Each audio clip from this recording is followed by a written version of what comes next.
الله لا إله إلا هو الحي القيوم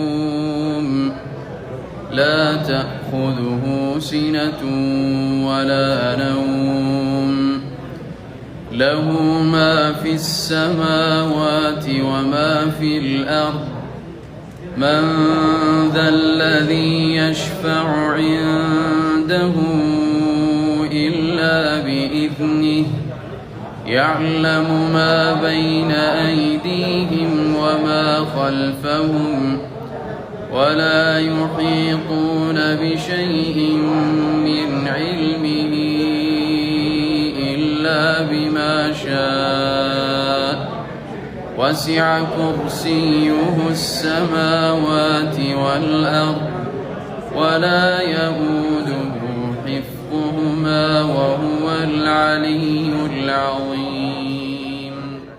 الله يفتح عليك شيخ.